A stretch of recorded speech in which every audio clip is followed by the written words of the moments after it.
Ayan guys, good morning doon. Pero dito sa amin parang hindi mo masabing good morning kasi narito pa rin ang Baguio. Signal number 8 pa rin.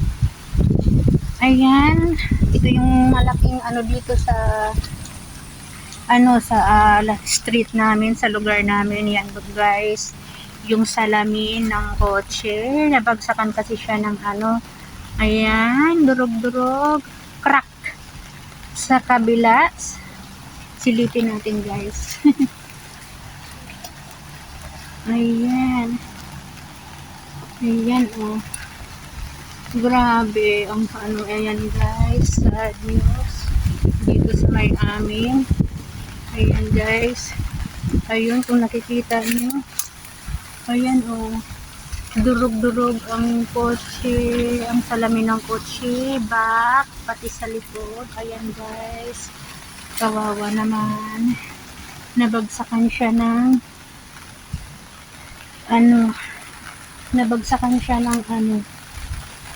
ng malaking puno. Ayan. Ayan o, tingnan mo, durog. Butas yung Ayan. Ito. So, katulad ng sinabi ko kanina, yung Lord marunong talaga kasi ito may taxi naman dito. Alam natin pag sinabing taxi is pinagkakakitaan. Ayan, panghanap buhay. So, sa awa ng Diyos, kahit nabagsakan siya ng, ayan, may malaking sanga din na na umano sa kanya. Ayan, dumagan. Hindi siya nadurog or hindi man lang nayuki guys. Walang basag na hindi man lang nag-crack yung salamin sa harapan. So, ang bagsak lahat doon sa ayan ang malaking puno ang bagsak lahat doon sa So, ayan, Diyos ko. Ang Lord talaga marunong. Ayan, safe yung kotse. Kahit na nandyan pa rin siya, ang kotse, ang taxi, kahit na andyan, may bagsakan, hindi siya basag ang salamin or hindi man lang nayupi guys. So, God is good din pala talaga. Ayan.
So, pagkagaling natin guys doon sa yan, sa natumbang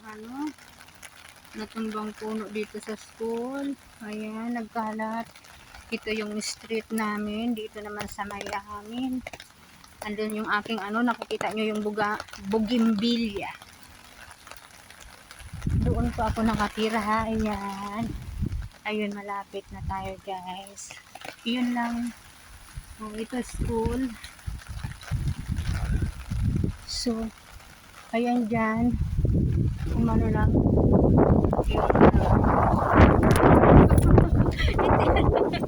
Inilipad yung Hoy, sabi, tumigil ka sa kakabidyo. Ayan, tumbada, na-cordon na siya ng mga pulis kanina. Ayan, dyan sa amin. Sa amin, kunting, sa awa ng Diyos, thanks God. Thank you so much. At safe naman kami. Thank you, Lord.